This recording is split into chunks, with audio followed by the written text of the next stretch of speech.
नमस्कार, मैं हूं आस्था टाटिया और आप सभी का फिर से स्वागत है इस भाग में। हम जॉब रेडीनेस यानी रोजगार के लिए तैयारी, इसके अगले अंक में आज बात करेंगे साक्षात्कार या बहुत इम्पोर्टेंट, बहुत अहम जो हिस्सा है इंटरव्यू पर। अब अभी तक हमने जो बात की, हमने स्किल से लेके आपकी क्या स्ट्रेंथ्स हैं, आप में क्या क्वालिटीज़ हैं, कौन से कौशल हैं, क्या आपका अनुभव है, उन सब का आकलन करना, आपके गोल्स क्या हैं, short term, long term, job या रोज़गार के अलग-अलग जो अवसर हैं, उनको ढूँढा कैसे जाए, उसके ऊपर बात की, है ना? और फिर हमने उसमें एक बहुत ही ज़रूरी जो हिस्सा है, वो है आपका बायोडेटा, आपका रिज़्यूमे, वो कैसे तैयार किया जाए, उसमें क्या-क्या होना चाहिए। पिछले पार्ट में हमने उस पर बात की, कहाँ-कहाँ पर आप अपनी प्रोफ़ाइल बना सकते हैं, ताकि और लोग जो नौकरी के लिए कैंडिडेट्स का चुनाव करना चाहते हैं, ढूँढ रहे हैं आप लोगों को, वो कहाँ, कैसे आप तक पहुँचे। तो इन सभी चीज़ों पर हमने चर्चा की। अब अगर रिज़्यूमे बना लिया, मैं जगह-जगह अप्लाई कर रहा हूँ या कर रही हूँ, बातचीत कर रही हूँ, नेटवर्क कर रही हूँ, अलग-अलग जो अवसर हैं उनको लेने की कोशिश कर रहा हूँ, तो ये सब तो हो रहा है, लेकिन अगर कोई कंपनी, कोई नियोक्ता, रिक्रूटर हमें चुनना चाहे, तो उसके लिए एक बहुत ही इम्पोर्टेंट हिस्सा है जहाँ अब आप आ पहुँचे हैं। तो अगर आपका बायोडेटा शॉर्टलिस्ट हो जाता है, पसंद आता है रिक्रूटर को, नियोक्ता को, जो रोज़गार देने वाले हैं उनको, तो फिर वो आपसे मिलना चाहेंगे, है ना? और यहाँ आती है हमारी जॉब इंटरव्यू की स्टेज जो है।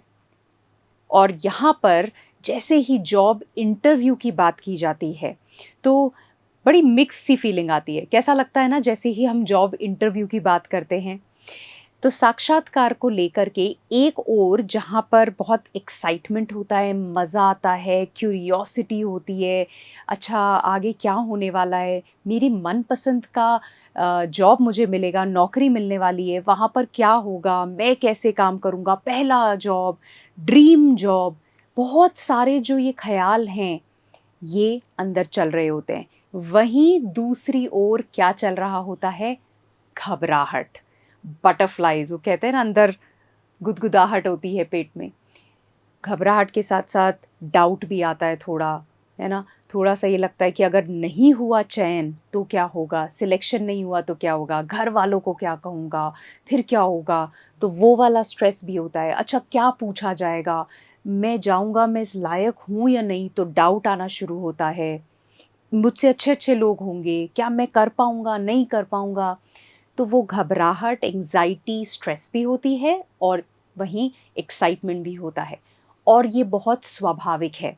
इसमें कुछ भी गलत नहीं है, आप एबनॉर्मल नहीं हो, ये बहुत ही नॉर्मल सी बात है। बल्कि आपको ये बता दूँ कि नौकरी में बड़े-बड़े लीडर्स जिनको बहुत सारा एक्सपीरियंस है, जब वो भी एक कंपनी से दूसरी कंपनी में जाते हैं या अलग पोज़ीशन के लिए साक्षात्कार में अपीयर होते हैं, इंटरव्यू देते हैं, तो वो घबराहट उनको भी होती है। तो ये ह्यूमन नेचर है, इंसानों के साथ ये होता है। और अगर सच पूछा जाए तो थोड़ी घबराहट ज़रूरी भी है, क्योंकि वो होगी तो ही आप तैयारी करेंगे, प्रिपरेशन करेंगे और उसके लिए कमर कसेंगे, है ना? तो अगर ये फीलिंग्स जो भी आ रही हैं, ये जो भी भावनाएँ आप महसूस कर रहे हैं, उसकी तरफ से निश्चिंत हो जाओ, क्योंकि वो बिल्कुल नॉर्मल है। लेकिन अब इस अंक में हम ये देखेंगे कि इंटरव्यू या साक्षात्कार को लेके ना बड़ी मिक्स्ड सी चीज़ें होती हैं। कई कई चीज़ें हमने सुनी होती है, कई चीज़ें दोस्तों ने बताई होती है, फिर हमने इधर-उधर देखा होता है। तो वो क्लियर होना बहुत ज़रूरी है, साफ़ होना बहुत ज़रूरी है आपके लिए कि आखिर ये जो साक्षात्कार है, इंटरव्यू है रोज़गार के लिए, ये क्या है और ये क्या नहीं है? क्या करना चाहिए, कैसे तैयारी होनी चाहिए, किन चीज़ों का ध्यान रखना चाहिए, ये सब हम आने वाले भाग में इस पर बात करेंगे। लेकिन अभी के लिए ये देखते हैं कि इंटरव्यू क्या है और क्या नहीं है। तो आपको जो घबराहट हो रही है कि क्या होगा, उसको मैं थोड़ा आसान किए देती हूँ। ये ध्यान रखना ज़रूरी है कि जो इंटरव्यू होता है, साक्षात्कार होता है, वो सिलेक्ट करने के लिए होता है। कैंडिडेट्स को सिलेक्ट करने के लिए होता है, यानी उनका चयन करने के लिए होता है। इसका क्या मतलब है कि जॉब ओपनिंग्स जब हैं तो यदि कोई नियोक्ता आ रहा है तो वो बहुत ही पॉजिटिव थॉट के साथ आ रहा है, वो भी चयन करना चाहता है, उसको भी एक अच्छा उम्मीदवार चाहिए अपनी कंपनी में उस पोजीशन के लिए, है ना। वो टाइम पास करने तो नहीं आ रहा है, मज़े करने तो नहीं आ रहा है, तो उसके लिए डिफाइंड है मुझे कैसा कैंडिडेट चाहिए, कैसा उम्मीदवार चाहिए। तो वो वहाँ चयन करने की मंशा से आ रहा है, ना कि रिजेक्ट करने के लिए, ना कि आपको हटाने के लिए, अस्वीकार करने के लिए। तो जो ये घबराहट है कि मेरा चयन नहीं हुआ तो, या मुझे उन्होंने रिजेक्ट कर दिया तो ये सोचकर, ये अपने बारे, ये पता होने से थोड़ा सा शांति महसूस होती है कि उनका मेन एम, फोकस ये नहीं है कि कैसे इसको अस्वीकार किया जाए, उनका फोकस ये होता है कैसे सिलेक्ट किया जाए, कैसे किसी को लिया जाए, है ना। अब इसके अंदर ये ध्यान रखिए कि जो साक्षात्कार कर रहा है, जो रोजगार देने वाले हैं, वो आपको इवैल्यूएट कर रहे हैं, ना कि एग्जामिन कर रहे हैं। किसी इम्तिहान में अपियर हुए हैं, बहुतों में हुए होंगे, तो इम्तिहान में या एग्जामिनेशन में क्या होता है, एग्जामिनेशन में आपको मार्क्स दिए जाते हैं, सही जवाब होता है, गलत जवाब होता है, उसके हिसाब से स्कोरिंग होती है, मार्क्स मिलते हैं, और उस हिसाब से रैंक आती है, ग्रेड आती है, परसेंटेज आती है, जो भी कुछ होता है ना। तो वहाँ पर आपका आपका एग्जामिनेशन हो रहा है, आपकी जांच हो रही है। लेकिन जब हम साक्षात्कार की बात कर रहे हैं, हम इंटरव्यू की बात कर रहे हैं, वहाँ पर सही जवाब या गलत जवाब की बात नहीं हो रही है, वहां पर वो आपको इवैल्यूएट कर रहे हैं, आपका मूल्यांकन कर रहे हैं। अब इसका क्या मतलब है, इसका ये मतलब है कि उनके पास कुछ क्राइटेरिया हैं, कुछ पैरामीटर्स हैं, कुछ पॉइंट्स हैं जिनके हिसाब से वो आपको देख रहे हैं, आपका मूल्यांकन उनके मुताबिक कर रहे हैं, है ना। उनको पता है कि ये ओपनिंग है, ये नौकरी है, हमें जो उम्मीदवार चाहिए उसमें ये कौशल होने चाहिए, ये क्वालिटीज़ होनी चाहिए, ऐसा ऐसा अनुभव उनको होना चाहिए। तो उनके पास कुछ लिखा हुआ है, उसके हिसाब से वो आपको इवैल्यूएट कर रहे हैं। अब इसका मतलब ये कतई नहीं है कि अगर आप उस पर खरे नहीं उतर रहे हैं तो कुछ गड़बड़ है ना। तो ये डिफरेंस समझना ज़रूरी है कि ये एग्जामिनेशन नहीं है, इवैल्यूएशन है। वो आपको अस्वीकार या रिजेक्ट नहीं करना चाहते हैं, बल्कि अपने लिखे हुए जो पॉइंट्स हैं, पैरामीटर्स हैं, उसके बिना पर सूटेबल, जो सबसे सही उम्मीदवार है उसका चुनाव करना चाहते हैं, जो कि उस नौकरी और रोजगार की अपॉर्चुनिटी, अवसर के लिए बेस्ट रहेगा, है ना। अब इंटरव्यू के अंदर रिक्रूटर्स या जो नियोक्ता हैं, वो आपके बारे में क्या जानना चाहते हैं, वो आपके बारे में जो सीवी या बायोडेटा या रिज्यूमे में लिखा है उसके आगे जानना चाहते हैं, उसके बियॉन्ड जानना चाहते हैं, है ना। जो वहाँ लिखा है वो भी ज़रूरी है, आपकी क्वालिफिकेशंस क्या है, पढ़ाई कितनी की है, क्या अनुभव है, कौन कौन से कार्य किए हैं, वॉलंटियर किया है कहीं पर, कौन से कौशल हैं, है ना। वो सारी चीज़ें जो हमने रिज्यूमे में डिस्कस की थी वो ज़रूरी हैं, वो देखेंगे। लेकिन जो वहाँ लिखा है वो तो दिख रहा है मुझे, आपसे मिलने का तात्पर्य क्या है, ताकि मैं उसके आगे समझ सकूं। क्योंकि अभी हमने जब बात की तो हमने ये बात की कि वो ये देख रहे हैं कि ये उम्मीदवार इस नौकरी के लिए सही चुनाव साबित होगा या नहीं होगा, है ना। तो अगर मैं एक एग्जाम्पल लेती हूँ, इसका मतलब बिल्कुल भी ये नहीं है कि अगर आप सही चुनाव नहीं हैं या आप सूट नहीं कर रहे हैं तो गड़बड़ है। क्योंकि अगर एक छोटा सा उदाहरण लेते हैं, अगर आप किसी दुकान पर जाते हैं, कुछ खरीदते हैं, नहीं समझ नहीं आया, यहाँ तो वो नहीं है, अगली दुकान पे जाते हैं, अच्छा नहीं नहीं, पर ये मेरे मुताबिक नहीं है, फिर तीसरी दुकान पर जाते हैं, नहीं यहाँ भी मुझे वो नहीं मिला जो मुझे चाहिए था या जिसकी मुझे तलाश थी। अब आप इतनी दुकानों पर गए और आपको वो नहीं मिला जो आप ढूंढ रहे थे या जिसकी आपको तलाश थी, क्या इसका मतलब दुकानदार ये कहना शुरू कर दें कि ये ग्राहक ही खराब था? नहीं। या इसका मतलब आप ये सोचना शुरू कर दें कि जो मैं ढूंढ रहा हूं गड़बड़ उसी के अंदर है, क्योंकि किसी दुकान पर वो नहीं मिल रहा है। ऐसा तो नहीं होता है ना, नहीं होता है। तो उसी तरीके से ये वही चीज है, जो साक्षात्कारता हैं, रोजगार देने वाले हैं, उनकी कुछ नीड है, उनकी कुछ आवश्यकताएं हैं उस जॉब के लिए, उस रोजगार के लिए, वो उस मुताबिक अलग अलग उम्मीदवारों से मिल रहे हैं। यहाँ वो नहीं मिला, कोई बात नहीं, अगले उम्मीदवार में भी वो रिक्वायरमेंट्स पूरी नहीं हुई, कोई बात नहीं, तीसरे में नहीं हुई, पूरी नहीं। इसका मतलब उम्मीदवार के साथ कोई तकलीफ है या वो गड़बड़ है, नहीं। उसी तरह से उम्मीदवार ये सोच लें कि अगर इनको मुझ में वो नहीं मिला, मतलब यहां तकलीफ है, नहीं, है ना। ये ध्यान रखना जरूरी है। तो वो ये जानने के लिए कि आप वो क्राइटेरिया, वो सिलेक्शन के लिए सही है या नहीं, वो आगे देखना चाहेंगे और डीप में जाना चाहेंगे। वो क्या समझना चाहेंगे कि आप कैसा सोचते हैं, आपकी क्वालिटीज क्या क्या हैं, क्या क्या अनुभव हैं, है ना, और उन अनुभवों ने आपको कैसे आकार दिया, कैसे शेप किया। जो वहां लिखा हुआ है बहुत बढ़िया, लेकिन जो नहीं लिखा है वो आपसे सुनना चाहेंगे प्रश्नों के माध्यम से। क्योंकि आपकी जिंदगी में बहुत सारी घटनाएं घटी है, सबकी घटती हैं, है ना। पिछले 17-18 सालों के अंदर बहुत कुछ हुआ है। तो उन अनुभवों ने आपको कैसे शेप किया है, आपको क्या बनाया है, क्या क्या कौशल हैं, आपने लिख तो दिए हैं वहां पर वाकई में वो किस तरह से आप उन्हें अप्लाई करते हैं। न सिर्फ ये मेरी ताकत है, पर उस ताकत का प्रयोग मैं कर पा रहा हूं या नहीं कर पा रहा हूं, कहाँ कहाँ कर रहा हूं, कैसे कर रहा हूं, क्या अपने फायदे के लिए कर पा रहा हूं, क्या कंपनी के फायदे के लिए कर पाऊंगा या नहीं कर पाऊंगा। ये सब समझने के लिए वो आपसे इस साक्षात्कार में प्रश्न पूछते हैं और बात करना चाहते हैं। अब एक चीज यहां पर सच है जो हमें समझनी होगी कि आपके केस में, है ना, आप जो एजुकेशनल क्वालिफिकेशन है, यानी जो आपकी शैक्षिक योग्यता है, कितनी पढ़ाई की है, वो लगभग सेम होने वाली है, एक सी होने वाली है। उसमें आप किसी से आगे हैं ऐसा नहीं होगा, क्योंकि आप सभी फ्रेशर्स हैं, है ना।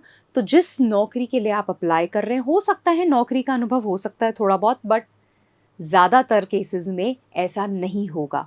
तो शैक्षिक योग्यता आपके लिए एक पॉइंट नहीं हो सकता, नौकरी का अनुभव भी पॉइंट नहीं हो सकता, क्योंकि ज्यादातर केस में आप फ्रेशर हैं, नौकरी शायद नहीं की होगी, की है तो फिर काम आ सकता है वो, बट वो आपका एडवांटेज या आपको आगे करने के लिए यूज में नहीं आएगा, प्रयोग में नहीं आ सकता, क्योंकि आप सब एक ही लेवल पर हैं। तो अगर 4 कैंडिडेट है, शैक्षिक योग्यता एक सी होगी, नौकरी का एक्सपीरियंस नहीं है ना। तो फिर क्या रीजन है या किन कारणों से एक को चुना जाए और दूसरे को नहीं चुना जाए, है ना। तो ये चीजें यहां पर लिखी हुई हैं कि अगर शैक्षिक योग्यता एक ही है और नौकरी का एक्सपीरियंस नहीं है, तो फिर क्या मायने रखता है, मायने रखता है कि आप कितने सक्षम हैं कोई भी चैलेंजेस या चुनौतियों से निपटने के लिए। मुश्किल जब कठिन सिचुएशंस आ रही हैं, है ना, तो ऐसे में आप किस तरह से सोचते हैं, किस तरह से आगे बढ़ते हैं, क्या करते हैं, क्या नहीं करते हैं, वो चीज़ें हैं। आपके जो स्किल्स हैं, जो कौशल हैं, जो आपने लिख तो दिए हैं अपने बायोडेटा में, ऐसी स्थितियों में आप उनका एप्लीकेशन, उनको यूज़, उनका प्रयोग कैसे करते हैं, और क्या आप उन्हें अप्लाई कर भी सकते हैं। तो ये चीज़ें, इनका मूल्यांकन फिर वो करना चाहेंगे। तो फिर बात सिर्फ इन्हीं पर आकर टिक जाती है कि जो जो चीज़ें मेरे पास हैं, जो जो स्किल सेट हैं, जो जो क्वालिटीज़ हैं, जो एक्सपीरियंस है, जो भी चीज़ें हैं, उसकी वजह से मैं कौन हूँ और मैं कैसे आगे बढ़ता हूँ, ये है इवैल्यूएशन या मूल्यांकन का मुद्दा। तो 2 तरह के प्रश्न आपसे पूछे जाएंगे। अभी हम सिर्फ इसकी बात कर रहे हैं, डिटेल में विस्तार में इस पर आगे चर्चा करेंगे। 2 तरह के क्वेश्चन होते हैं, 2 तरह के प्रश्न होते हैं। पहले प्रश्न होंगे जो उस नौकरी से संबंधित टेक्निकल या तकनीकी चीज़ें हैं जिसके बिना वो कार्य संभव नहीं है, तो उसमें आप कितने अच्छे हैं, कितनी अनुभव है आपको उसका, कितनी नॉलेज है आपको उसकी, वो जानना चाहेंगे इन प्रश्नों से, जो कि है आपके तकनीकी या जो सब्जेक्ट की नॉलेज है। सब्जेक्ट यानी जो भी जिसके लिए आप नौकरी के लिए जहां अप्लाई कर रहे हैं, वो जो सब्जेक्ट है उसकी नॉलेज। और दूसरे तरह के जो प्रश्न हैं वो आपके एटीट्यूड, आप कैसा सोचते हैं, कैसा महसूस करते हैं, कैसा फील करते हैं, किस तरह से इंटरैक्ट करते हैं, आपस में मिलते हैं, आपका संचार कम्युनिकेशन कैसा है, वो सारी जो चीज़ें हैं, चीज़ों को मैनेज करना, हैंडल करना, वो सारे यहाँ पर दूसरे तरह के जो प्रश्न हैं उसमें उनका मूल्यांकन करना चाहेंगे जो रोज़गार देने वाले हैं। तो ये 2 तरह के प्रश्न होते हैं। हम इनके ऊपर विस्तार में कैसे तैयारी करनी है, कौन-कौन से प्रश्न हैं, उसके लिए क्या आपको मैटर चाहिए, क्या चीज़ें चाहिए, इस सब पर बात करेंगे। पर अभी जो ध्यान देने वाली बात है, जो यहाँ बिठाने वाली बात है, वो ये है कि इंटरव्यू या साक्षात्कार आपके लिए है, आपके चयन के लिए है, आपको रिजेक्ट, अस्वीकार करने के लिए नहीं है। इस बात को ध्यान रखना इसलिए ज़रूरी है, मैं दोबारा इसलिए बोल रही हूँ क्योंकि ये सबसे ज़्यादा यहाँ पर एंग्जाइटी, घबराहट, स्ट्रेस पैदा करता है। इंटरव्यू के लिए जा रहा हूँ मतलब पता नहीं क्या होने वाला है, नहीं हुआ सिलेक्शन, पता नहीं क्या होने वाला है। घबराहट होने दो, आएगी, कोई बात नहीं, लेकिन ये मत सोचो कि ये आखिरी अपॉर्चुनिटी, अवसर है मेरे लिए, है ना। यहाँ नहीं हुआ, कोई बात नहीं। रोजगार देने वाला साक्षात्कारकर्ता वो आ रहा है चयन करने के लिए सही उम्मीदवार का, जो उस जॉब के लिए, उस रोजगार के लिए सही साबित हो। उसको ये परवाह नहीं है कि वो आपको अस्वीकार करे, तो उसको अपने ऊपर मत लो। अस्वीकार कर दिया जाए तो ये समझो कि कुछ ऐसी चीज़ है जो यहाँ नहीं बैठी, मिली नहीं, इस वजह से मेरा चयन नहीं हुआ। इसलिए नहीं क्योंकि मैं किसी लायक नहीं हूँ, है ना। तो जब हम प्रश्नों पर भी काम करेंगे, जब हम स्किल्स भी देखेंगे और जब आप बैठोगे सोचोगे, तो ये समझना कि आप एक अलग यूनिक इंसान हो। आपके लाइफ के अनुभव बहुत अलग हैं। दूसरे उम्मीदवार के हो सकता है सेम बैकग्राउंड से हो, लेकिन उनके अनुभव बहुत अलग हैं और आप दोनों के अलग-अलग अनुभव आपको अलग-अलग इंसान बनाते हैं। आपने कैसे उन चीज़ों को लिया, कैसे उनको अप्लाई करते हो, कौशलों को कैसे यूज़ करते हो मुश्किल सिचुएशंस में, वो बहुत अलग होगा और यही वो देखना चाहते हैं, समझना चाहते हैं। तो अगर मिलाप नहीं होता है, मेल नहीं खाता है, सिंक नहीं है, उसका मतलब ये नहीं कि आप में गड़बड़ है, उसका मतलब सिर्फ ये है कि ठीक है, यहाँ वो नहीं बैठा। कहीं और आपके अंदर जो कौशल है, जो आपकी क्वालिटीज़ हैं, जो आपका अनुभव है, जो आपकी खासियत है, वो मेल खाएगा और वो होगा आपके लिए सही रोज़गार।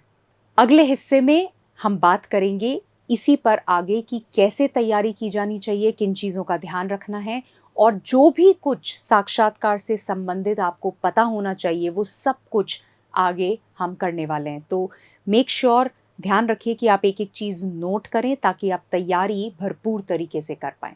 मिलती हूँ अगले भाग में, तब तक के लिए नमस्कार।